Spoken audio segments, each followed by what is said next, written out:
사람의 영혼은 여호와의 등불이라, 이런 제목으로 성찬사경의 말씀을 전하도록 하겠습니다. 사람의 호흡은 여호와의 등불이니 뱃속의 모든 것을 살핀다. 직역을 하면 이런 뜻이 됩니다. 영혼 네샤마, 이 영혼은 하나님께로부터 비롯되는 강한 바람이나 혹은 인간이나 짐승의 생명, 마지막으로는 하나님이 인간에게 주신 호흡, 이 세 가지 의미가 네샤마라는 히브리 말 속에 담겨져 있습니다. 여기서는 그래서 호흡, 숨이라고 번역을 하는 것이 적절하게 여겨지는 것이죠. 숨이 깊이 우리의 폐 속으로 들어가서 우리 몸 곳곳에 신선한 산소를 공급하듯이 하나님께서는 항상 우리의 영혼 깊은 곳까지를 속속히 살피고 계신다, 그런 뜻입니다. 하나님께서는 우리의 영혼의 상태, 우리의 마음의 상태에 대해서 매우 깊은 관심을 가지고 계십니다. 정작 우리 자신은 우리 육체에 대해서만 깊은 관심을 가질 뿐 우리 영혼이나 마음에 대해서는 둔감하기를 데 없는데, 우리의 영혼을 주신 하나님은 우리 각 사람의 영혼의 상태에 대해서 아주 깊은 관심을 가지고 계십니다. 우리의 영혼은 신앙의 좌소이기 때문입니다.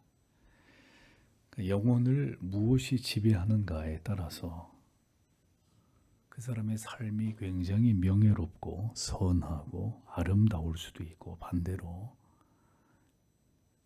우리의 영혼이 무엇을 지배하느냐에 따라서 그가 심히 교만하고 패역하고 강팍하고 수치스럽고 완고할 수 있습니다. 그러기에 야고보서 1장 21절은 이렇게 말씀하죠. 그러므로 모든 더러운 것과 넘치는 악을 내어버리고 능히 너희 영혼을 구원할 바 마음에 심긴 도를 온유함으로 받으라, 이렇게 말씀하고 있습니다.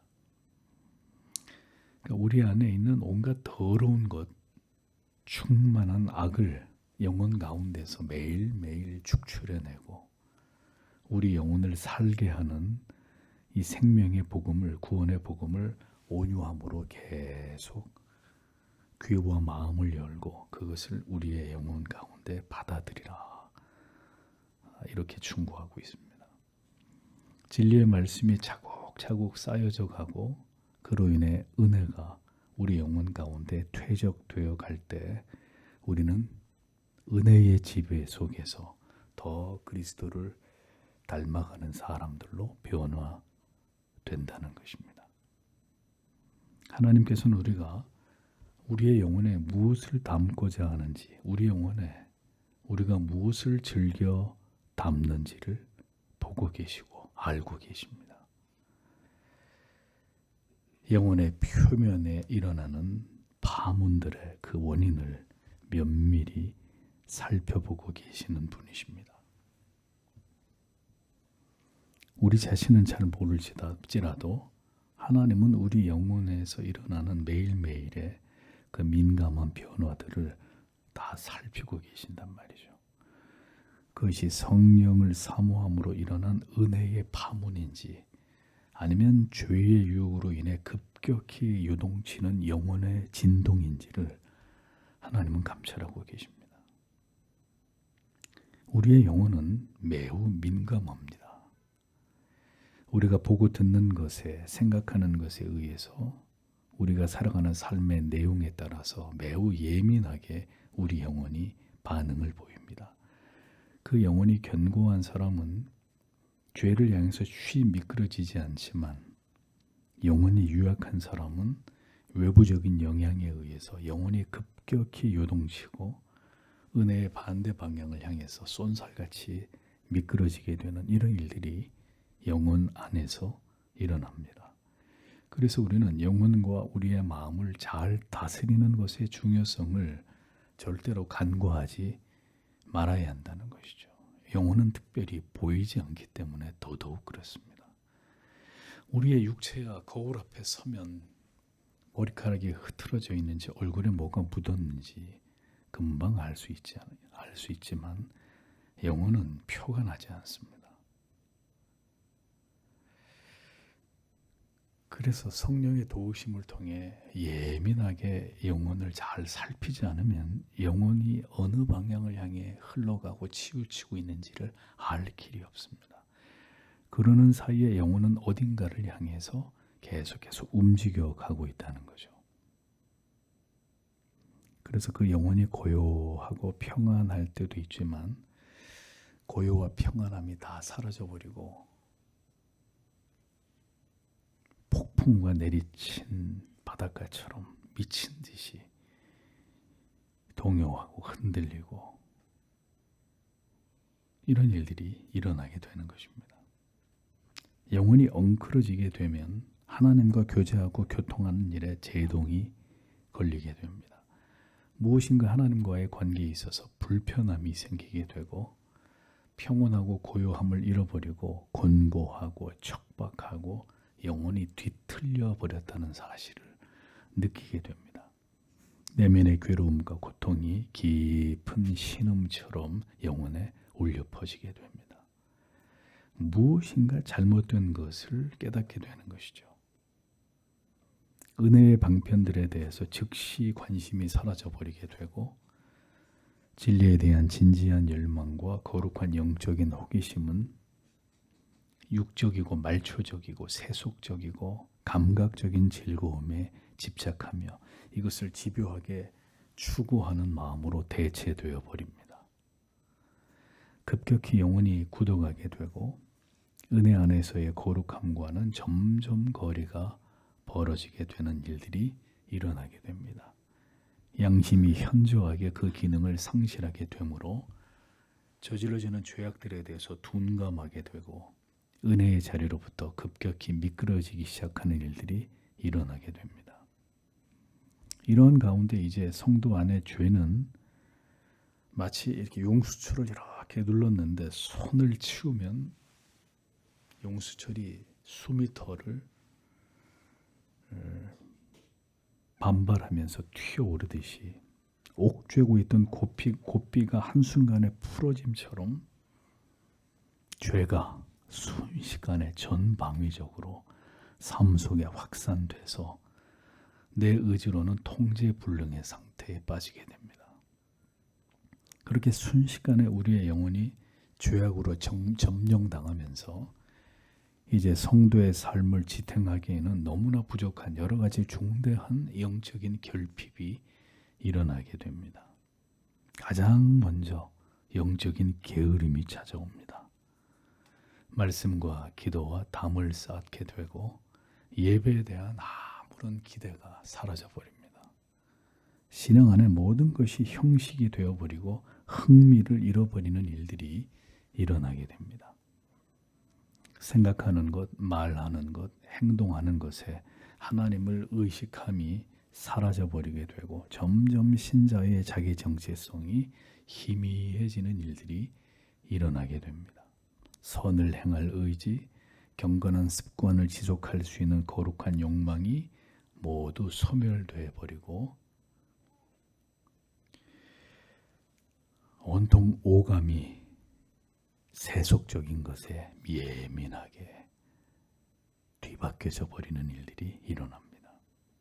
세상의 물질적인 것들과 쾌락적인 것들에 이런 것들에 대한 주고 있던 감각이 꿈틀꿈틀거리면서 살아나서 그것이 온통 나를 지배하면서 마음과 영혼을 하나님께로부터 더 멀어지게 하는 일들이 일어나게 되는 것이죠.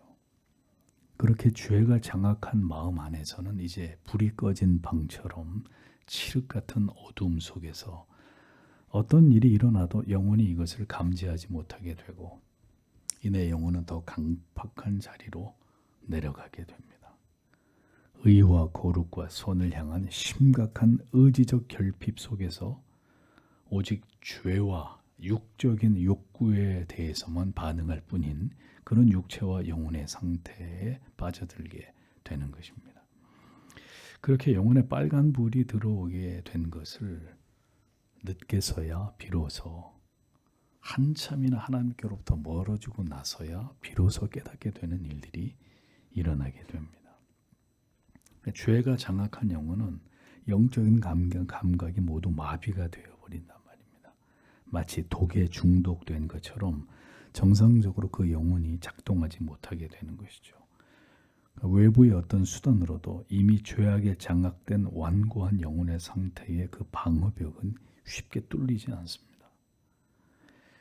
그래서 결국 교회와 담을 쌓게 되고 목사와 지체들과도 다 단절돼 버리고 스스로 고립을 선택하게 되는 것입니다. 은혜의 볕으로부터 더 멀어져서 지독한 어둠과 냉기 속에서 영혼이 급격히 냉각되는 것을 경험하게 되는 것입니다. 이 정도에 이르게 되면 그는 완전하고도 매우 심각한 영적인 침체에 굴러떨어진 상태에 이르게 되는 것입니다. 은혜를 사모하면서 영혼의 충만함을 잘 유지해 나아가는 영혼이 아니라면 어느 정도의 차이가 있을 뿐 모두가 이렇게 자기도 모르는 사이에 영적인 침체로 조금씩 내려가는 중이거나 그 침체 속에 오랜 시간 동안 고착되어서 그 상태가 더 편안하다고 느껴지는 상태에 오래 머물고 있는 이런 상태에 놓여 있을 수가 있다는 것입니다. 누가? 교회를 열심히 다니는 그리스도인들이. 은혜를 매일매일 사모하면서 그 충만함을 유지하고 있는 그리스도인들을 제외하면 정도의 차이가 있을 뿐 영적인 침체로 내려가는 중이거나 이미 그 침체 밑으로 내려가서 여기가 좋사오니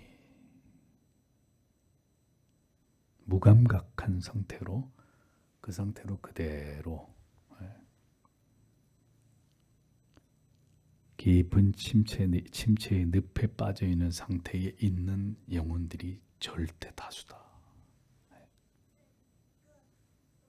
그렇기 때문에 우리는 우리 자신의 영적인 상태를 냉정하게 진단하는 점검이 필요한 것입니다. 은혜의 습기 없이 진리를 통한 영혼의 깊은 감동 없이 형식적으로 습관적으로 종교 생활을 해왔고 그 믿음의 내용이 지극히 형식적이었을 수동적이었을수록에 깊은 침체의 나락에 굴러떨어진 상태는 더 오래 지속되기 마련입니다. 우리는 자주 그래서 내 영혼의 상태를 탐조등을 켜고 자세히 살펴봐야 되는 것입니다. 내시경을 통해서 우리의 위와 장에 문제가 없는지 정기적으로 검진을 받듯이 내 영혼에 어떤 미세한 균열이라도 일어나지 않았는지를 신자는 정기적으로 이것을 살펴야 될 의무가 있다는 것입니다. 바로 이와 같은 이유에서 성찬에 나아가는 자에게 준비되어야 할 부분을 대의리 문답에서는 가장 먼저 자신이 그리스도 안에 있는지를 살피라라고 권면하고 난 다음에 바로 이어서 다음으로는 자신의 죄와 결핍을 살펴야 된다 이렇게 설명하고 있는 겁니다. 먼저는 그리스도 안에 있는지를 살피고 그 다음은 그대의 죄와 그대의 영혼의 결핍이 무엇인지를 살펴야 된다 이렇게 설명을 했습니다.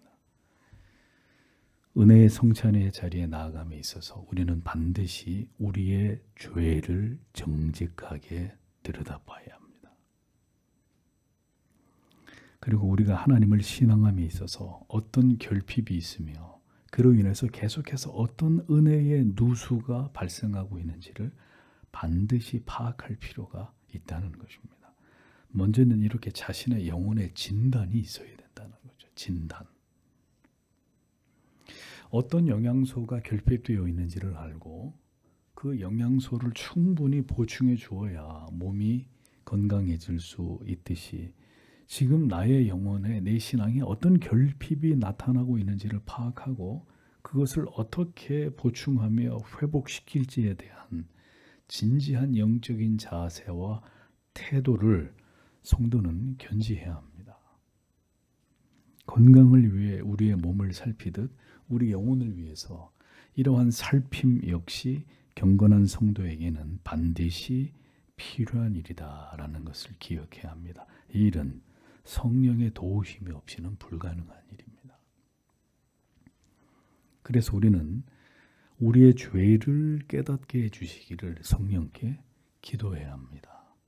어떤 죄가 하나님과 우리 사이를 분리시키고 이 같은 영적인 단절과 침체를 불러왔는지를 규명하고자 하는 노력이 경건한 그리스도인들에게 반드시 필요하다는 것입니다.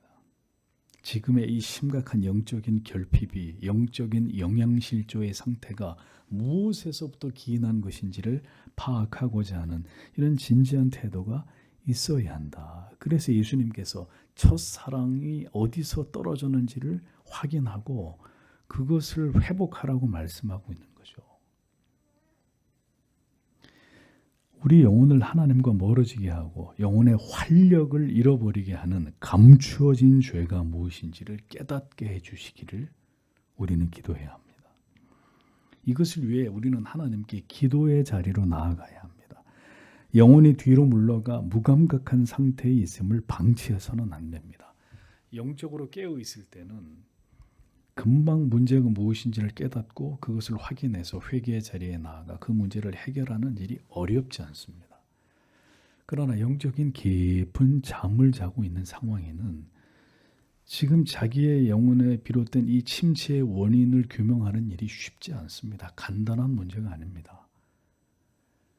그래서 필요하면 금식을 해야 하고 하나님 앞에 뜻을 정하고 내 영혼이 다시 소생케 되기 위한 하나님과의 친밀함을 회복하기 위한 특단의 조치를 신자가 강구해야 된다는 거죠. 성찬을 준비하면서 반드시 금식을 해야 된다. 성경 어디에도 그런 말씀은 없습니다. 그러나 우리의 믿음의 선조들은 우리의 죄와 결핍을 더 크고 선명하게 보게 하기 위해서 금식의 필요성을 우리에게 여러 차례 많은 사람들이 이것을 강조한 바 있습니다. 자신의 육신을 쳐서 영혼을 더 민감하게 함으로 우리 안에 죄를 더 크게 들여다볼 수 있기를 사모하는 것은 하나님이 보시기에 아름다운 일입니다. 죄를 깨닫기를 반복하고 있는 죄나 혹 숨겨진 죄로 인해 영혼에 초래된 이 심각한 결핍에 대해서 그 정체를 드러내 주시기를 성령께 이것을 깨닫게 해 주시기를 성도는 기도할 필요가 있다는 것입니다. 영혼의 고질적인 결핍을 방치하면 우리로 하여금 더 견고하고 더 충만한 신앙생활을 하지 못하도록 계속 우리의 신앙의 수위가 낮은 상태에서 벗어나지 못하게 만듭니다. 즉 무엇인가 균형이 잡히지 않은 영혼의 불완전한 상태를 계속 초래하게 해서 성화의 뚜렷한 진전을 이루지 못하고 오랫동안 제자리 걸음을 하게 만드는 이렇게 우리를 붙잡고 늘어지게 되는 이런 일들이 생겨난다는 말이죠.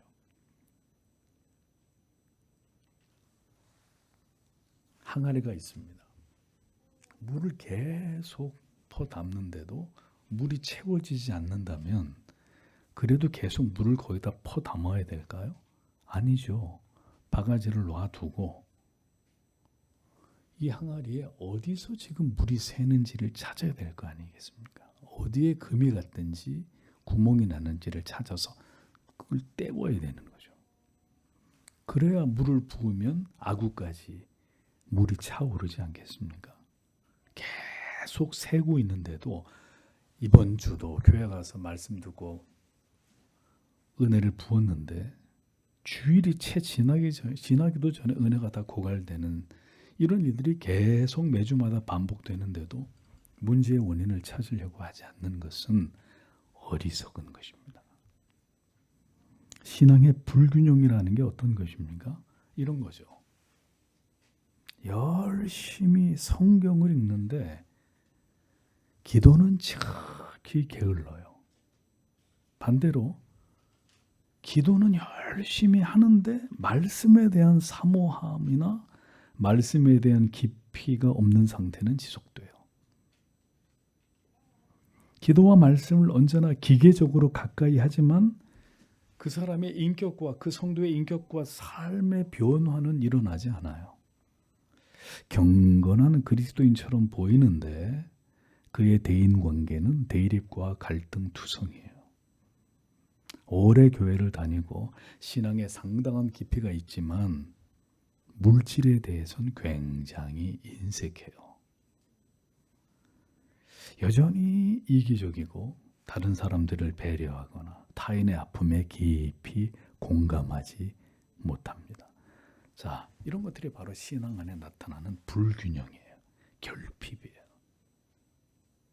이것은 그의 신앙이 지금 정상적으로 성령에 의해서 성장해 가고 있지 않다는 증거가 되는 것입니다. 이처럼 고질적인 연약과 죄를 극복하지 못하고 지지부진한 상태가 계속해서 지속되고 있다고 하면 총체적으로 내 신앙의 결핍이 무엇인지를 돌아봐야 되는 것입니다. 우리는 우리 안에 존재하는 이 모순된 결핍들을 현미경으로 들여다볼 수 있어야 합니다. 그리고 그 결핍들을 완전하게 보완해 주시기를 기도해야 합니다. 이 같은 신앙의 불균형의 문제들을 하나하나 하나님의 은혜로 해소해 나아가는 것이 바로 성화에 진력하는 성도의 삶인 것입니다. 우리는 우리의 죄의 문제에 대해서 성찬을 대할 때마다 이것을 계기로 우리 자신을 깊이 적나라하게 들여다볼 필요가 있습니다. 경건한 그리스도인은 자기의 죄는 현미경으로 들여다보고 타인의 죄는 망원경으로 봅니다. 언제나 자신의 죄와 연약, 결핍의 문제를 가장 큰 문제로 여기고 성령을 통해 은혜를 구함으로 그 죄의 사슬을 끊고 더 높이 날아오르고 싶은 열망을 갖습니다. 경건한 청교도 조지 스윈녹은 성찬을 준비함에 있어서 특별히 죄와 부패함에 대해서 점검할 목록을 5가지로 우리에게 설명하고 있죠. 첫째, 당신에게 위선의 누룩이 있는지를 확인하라고 얘기합니다. 위선의 누룩이 당신에게 있지 않은지를 확인해봐라. 누가복음 12장 1절에 그동안에 무리 수만 명이 모여 서로 밟힐 만큼 되었더니 예수께서 먼저 제자들에게 말씀하여 가라사대 바리새인들의 누룩을 곧 외식을 주의하라고 말씀하셨습니다. 수만 명이 예수님께로 나와서 입추에 발 디딜 틈도 없이 입추의 여지도 없이 군중들이 모인 가운데서 주님은 다른 누군가에게 다른 말씀을 하지 않고 그 수만 명이 예수님의 주변을 둘러싸고 있는 이 가운데서 제자들아 똑바로 들어라. 자기도 모르게 우쭐해져 있을 예수님의 제자들에게 일침을 가하고 계셨습니다. 바리새인들처럼. 그들의 누룩 곧 외식하는 일에 대해서 너희도 삼가 주의해야 된다 라고 당부하셨습니다. 우리의 신앙에 외식과 위선이 없는지를 돌아보십시오. 하나님의 눈을 의식하지 않고 사람의 눈을 의식해서 우리가 어떻게 보여지는 것을 의식하는, 우리가 어떻게 보여지기를 원하는 이 추악한 마음이 내가 좀 더 내가 가지고 있는 모든 것보다 더 많은 것을 가지고 있는 사람으로, 그게 영적인 것이든 물질적인 것이든 뭐든 그렇게 하나님과 내 자신을 기만하려고 하는 모습이 없는지를 들여다봐야 합니다. 스윈녹은 2번째로 당신에게 잘못된 가르침에 누룩이 자라고 있지 않은지를 점검하라고 했습니다. 즉 신앙 안에 여전히 잘못된 가르침, 여전히 잘못된 지식에 묶여가지고 하나님을 고집스럽게 그릇되게 신앙하고 있는 이런 부분이 없는지를 살피라는 거예요. 우리가 우리의 머리끝부터 발끝까지 우리의 모든 신앙이 완전히 개혁파 정통주의로 완전히 돌아서지 못할 경우에 뭔가 과거의 잘못된 신앙의 기복적인 인본주의적인 찌꺼기들이 우리 안에 남아있을 수 있단 말이죠. 잘못된 가르침. 신앙에 대해서 잘못된 우리 안에 웅크리고 있는 이거는 절대로 개혁주의 아니라 개혁주의 할아버지라도 이거는 양보 못해 하면서 이렇게 잘못된 가르침에 집착하고 있는 이런 부분이 없는지를 살펴보라는 거죠. 여전히 진리가 아닌데도 불구하고 진리인 것처럼 붙들고 그것을 포기하지 않으려고 하는 이러한 부분들. 여러분 가운데 아직도 술을 입에 대고 계신 분이 계십니까? 주일에 여전히 세속적인 오락을 끊지 못하고 계신 분이 계십니까? 분명 하나님 앞에 죄가 되는데 스스로 죄가 아니야, 이건 죄가 아니야 자위하면서 그렇게 행하고 있는 죄악의 누룩의 존재가 없는지를 살펴보십시오. 그것 때문에 여러분들의 믿음이 더 높은 곳으로, 더 깊은 곳으로 내려가지 못하고 있단 말이에요. 그것이 장애가 되어서 신앙의 더 높은 단계로 나아가지 못하게 여러분을 가로막고 있을 수 있다라는 생각을 하셔야 합니다. 세 번째는 당신에게 죄악과 악행의 누룩이 없는지를 점검하라. 여전히 명백하게 하나님 앞에 죄가 되는데 그 죄를 방치하고 있는 게 있느냐라는 거죠. 아직도 주의를 성수하지 못하는 집사님들이 계십니다. 집사님 자격이 없습니다. 아직도 신자가 기본적인 주의를 성수하지 못하고 있다. 이제는 결단하셔야 됩니다. 물질을 가지고 하나님 앞에 도둑질을 하고 있습니까? 이 문제를 하나님 앞에 해결하십시오. 여러분, 미워하고 증오하는 사람이 있나요? 그 마음에서 벗어나셔야 합니다. 누군가에게 계속 폭력이 되는 말이나 행동을 일삼고 있다면 반드시 멈추십시오. 돌이키십시오. 신자가 입에 욕을 달고 살고 있다면 회개하십시오. 죄악과 악행의 누룩을 모두 제거할 수 있도록 그게 죄라는 사실을 엄중히 깨닫게 하나님이 내게 알려주시기를 기도하셔야 됩니다. 여러분의 눈과 귀와 입과 행동으로 짓는 죄에 대해서 돌아서십시오. 음란한 것을 좋아하고 있습니까? 그것에서 벗어나기를 기도하십시오. 사치와 허영에서 벗어나기를 기도하십시오. 하나님이 주신 물질로 죄를 범하고 있는 일을 멈추십시오. 게임을 하거나 성도가 투기를 하거나 오락을, 복권을 이런 허망한 것에 물질을 쓰고 있다. 마음을 빼앗기고 계신다. 시간과 물질을 그런 것에 허비하고 있다. 그쳐야 합니다. 절대로 그런 일들을 행하는 자가 하나님 앞에 복을 받을 수가 없습니다. 네 번째로 스윈록은 지난번 성찬식 이후로 지은 죄를 점검하라고 있습니다. 지난 성찬식에 하나님 앞에 결단하고 분명히 이 죄를 더 이상 짓지 않겠습니다. 해놓고 돌이키지 못하고 있는 죄에 대해서 점검하고 애통해야 된다 라고 알려줍니다. 쓰러지고 다시 또 쓰러지는 내 자신의 모습을 정직하게 주님 앞에 고해야 한다는 거죠. 스윈록은 이렇게 말합니다. 그리스도인은 날마다 자기 마음의 작은 법정을 열고 자기의 죄를 찾아내고 고발하고 심판해야 한다. 하지만 성찬식을 앞에 두고는 순회 법정을 열고 모든 죄를 찾아내고 고발하고 처벌해야만 한다. 그래서 마음에 있는 모든 죄의 독사들을 제거해야 한다. 이렇게 숨어있는 죄를 찾아낼 때 대충 하거나 대강해서는 안 된다. 마치 범죄자를 추격하는 어떤 경찰이 범죄자를 보고도 일부러 그냥 지나치듯 해서는 안 된다. 오히려 마치 우리 아버지를 죽인 살인자, 우리 친구를 죽인 살인자를 땅끝까지라도 쫓아가서 찾아내듯 우리의 죄를 찾아내야 한다라고 얘기했습니다.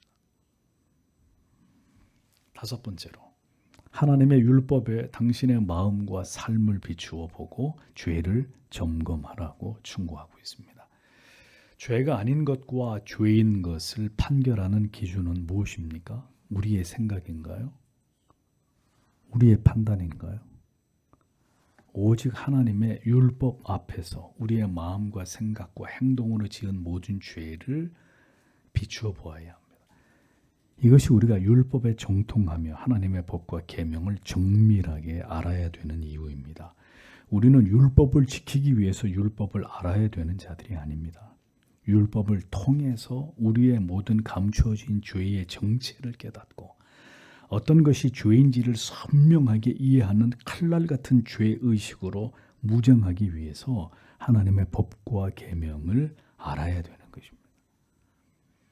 우리가 대의리 문답을 통해서 수백 년 전에 우리의 믿음의 조상들이 십계명을 어떻게 바라보았나, 이 십계명을 우리의 믿음의 선조들이 어떤 관점에서 바라봤냐. 자, 이걸 우리가 지금 공부하고 있잖아요. 참으로 유익이 아닐 수 없습니다. 그들은 십계명을 문자적으로만 이해하지 않았습니다. 십계명을 동서남북으로 상하 좌우로 입체적으로 확장해서 더 풍성하게 이 계명을 적용함으로 어떤 죄악도 그 계명의 그물에 빠져나가지 못하게 하기 위해서 치열하게 노력한 흔적들을 우리가 대의리 문답을 공부하면서 그것을 우리가 배우고 있지 않습니까? 이렇게 우리는 우리의 부패한 영혼의 갈피에 끼워져 있는 죄악의 찌꺼기들을 정확하게 들여다보고 이것을 끄집어내서 성령께서 이것을 태워주시기를 기도해야 된다는 거죠. 자, 여러분, 예수 믿는 일이 이렇게 간단한 문제가 아닙니다. 성찬에 나가는 것이 아무런 준비 없이 신앙의 무슨 요식행위처럼 이렇게 할 수 있는 일이 결코 아니었다는 것이죠. 왜 우리의 믿음의 조상들은 그렇게 풍성한 은혜의 유익을 주일의 예배를 통해 성찬식을 통해 맛보았을까요? 이런 정신으로 하나님의 말씀을 듣기를 사모했고 하나님 앞에 나가 예배하기를 즐거워했고 이런 철저한 준비를 통해 주의 빵과 잔을 받는 것을 기꺼워했기 때문입니다. 왜 이렇게까지 해야 되는지 궁금하십니까? 알려드리죠. 주님은 이렇게 말씀하셨죠. 팔복을 우리에게 가르쳐 주시면서 마음이 청결한 자는 복이 있나니 저희가 하나님을 볼 것이며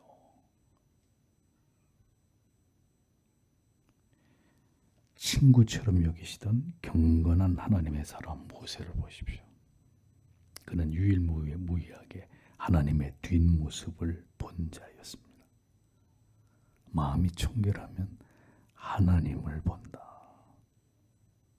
시편 25편 14절에 여호와의 친밀함이 경외하는 자에게 있으며 그 언약을 저희에게 보이시리로다. 죄를 멀리하고 하나님의 법과 계명을 지키면서 하나님을 경외하는 삶을 살아가는 자에게 하나님은 그를 친밀하게 대해주겠다. 친구처럼 내 모든 것을 다 보여줄 수 있는 아주 나에게 절친한 벗처럼 내가 그를 그렇게 친밀히 대해줄 것이다 라고 말씀하고 있습니다. 그런데 문제는 오늘 이 시대에 그렇게 하나님과 친밀하고자 하는 마음을 먹은 그리스도인들이 없다는 것입니다. 여러분, 하나님과 진정으로 친밀하게 원하십니까? 하나님이 그렇게 생각해 주실까요? 우리는 다른 것들과 온갖 잡기들과 더 친밀합니다. 아침부터 잘 때까지 우리 곁에서 떨어지지 않고 있는 것들을 보십시오. 우리가 무엇과 친밀한 사람인지를 생각해 보십시오. 그렇게 우리가 늘상 보고 듣고 즐기는 것들이 육적인 것들이고 세속적인 것들이고 말초적인 것들인데, 성도 여러분, 우리가 어떻게 하나님과 친밀해집니까? 우리가 정말 하나님과 가까워지기를 원하고 있느냐? 아니, 그런 기대라도 가지고 있느냐? 아무개 성도님, 소원이 뭡니까? 하나님과 친밀해지는 것입니다 라고 대답할 수 있는 분이 몇 분이나 계실까요? 큰 집으로 이사가는 것입니다. 하나님이 복을 주셔서 하나님과 더 친밀해지는 것이 우리의 기도의 제목 가운데 포함되어 있으십니까? 아모스 5장 4절에 하나님은 이렇게 말씀하십니다. 여호와께서 이스라엘 족속에게 이르시기를 너희는 나를 찾으라 그리하면 살리라 라고 말씀하셨습니다. 사람을, 물질을 의지하지 말고 돈 번다고 미쳐서 자기 영혼이 망가지는지도 모르고 그렇게 살지 말고 오직 여호와 하나님을 찾으라. 그리하면 살리라. 아모스 5장 8절은 묘성과 삼성을 만드시며 사망의 그늘로 아침이 되게 하시며 백주로 어두운 밤이 되게 하시며 바닷물을 불러 지면에 쏟으시는 자를 찾으라. 그 이름이 여호와 신이라 라고 말씀하고 있습니다. 우리는 하나님을 찾는 자들이 되어야 합니다. 하나님과 친밀한 자들이 되어야 합니다. 이 마지막 때의 쾌락을, 돈을 우상으로 섬기는 이 타락한 시대 가운데 오늘도 하나님은 순전한 영혼으로 어린아이 같은 눈빛으로 진리를 펼쳐놓고 하나님을 찾는 자들을 찾고 계십니다. 정신을 차려야 됩니다. 정신을. 새벽 야심한 시각에 성경을 펼치고 그 속에서 하나님의 음성을 들으려고 하는 자들을 하나님은 오늘도 찾으십니다. 세상이 눈 뜨기 전에 먼저 눈을 뜨고 영혼을 깨워 깊은 기도로 하나님께로 나아가는 자에게 하나님은 자기를 보이십니다. 하나님의 마음이 무엇인지를 그에게 나타내십니다. 그리고 그런 자에게 세상을 이길 힘을, 죄악을 물리치고 자신의 죄를 더 철저하게 다루어서 그 영혼이 더 아름답고 찬란한 빛을 뿜어내도록 하나님이 만들어 가십니다. 그를 통해 하나님을 이 세상에 나타내시기를, 그런 도구로 그렇게 경건하고 거룩한 하나님의 자녀들을 하나님은 오늘도 사용하기를 원하시는 분이십니다. 성도 여러분, 성찬 앞에 나아가면서 우리는 다시 내 죄를 들여다봐야 합니다.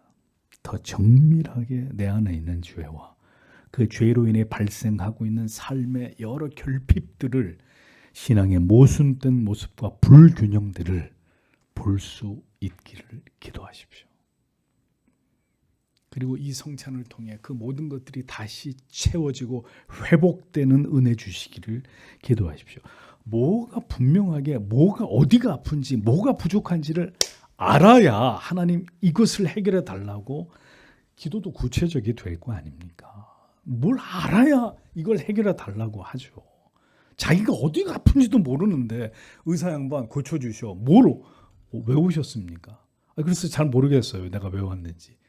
그럼 그런 환자를 어떻게 고쳐요? 내가 어디가 아프다고 지금 정확히 얘기를 해야죠. 나의 죄와 결핍을 끌어안고 애통할 수 있는 마음을 주시기를 기도하십시오. 1년에 4번밖에 없는 성찬을 준비하는 일에도 그렇게 어렵습니다. 모르겠습니다. 이제는 여러분들이 마지막 때 여러분들의 믿음을 챙기십시오. 누구도 대신해 줄 수 없습니다.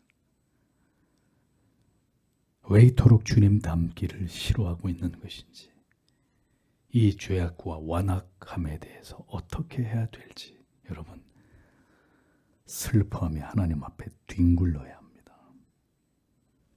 천상에서 들려오는 온유한 하나님의 음성을 여러분들의 마음 가득히 듣기를 원하신다면 금식하고 애통하며 또 애통해야 하십시오. 우리의 마음이 경건한 슬픔으로 가득 차 있다면 그것은 성령을 통해 은혜의 인침을 받기에 최적의 상태가 되는 것입니다. 스윈독은 성찬에 참여하러 예배당에 들어가기 전에 죄에서 돌이키고 죄를 사랑하는 모든 마음을 제거하라고 당부했습니다. 죄악된 것을 사랑하고 그에 대한 미련을 모두 포기할 마음을 주시기를 성도 여러분 기도하십시오. 그렇게 하지 않으면 여러분들의 믿음은 더 높은 경지를 향해 날아오를 수 없습니다. 반드시 버려야 합니다. 돌아서야 합니다. 야고보서 4장 8절에서 9절 하나님을 가까이 하라. 그리하면 너희를 가까이 하시리라. 죄인들아 손을 깨끗이 하라. 두 마음을 품은 자들아 마음을 성결케 하라. 슬퍼하며 애통하며 울지어다. 너희 웃음을 애통으로 저희 즐거움을 근심으로 바꿀지어다 라고 말씀했습니다. 우리는 울어야 합니다. 내 죄 때문에 울고 우리의 자녀와 우리의 부모와 지체들의 허물과 연약과 죄 때문에 울어야 합니다. 이 나라와 이 민족이 저지르고 있는 죄 때문에 울고 이 시대가 하나님을 버리고 스스로 인간을 숭배하고 있는 이 참남한 죄 때문에 울어야 합니다. 그 거룩한 슬픔을 가지고 성찬으로 나오는 자들에게 주님은 그 살과 피를 먹임으로 우리를 다시 살게 하시고 하나님의 뜻을 끌어안아 사명을 다하는 삶을 살아갈 능력을 그들에게 주시는 것입니다. 성찬을 앞두고 우리의 모든 죄와 결핍을 허물을 돌아보아 이 밤에 하나님 앞에 간절히 회개하고 돌아가는 우리 모두가 되기를 원합니다. 다 함께 기도하겠습니다.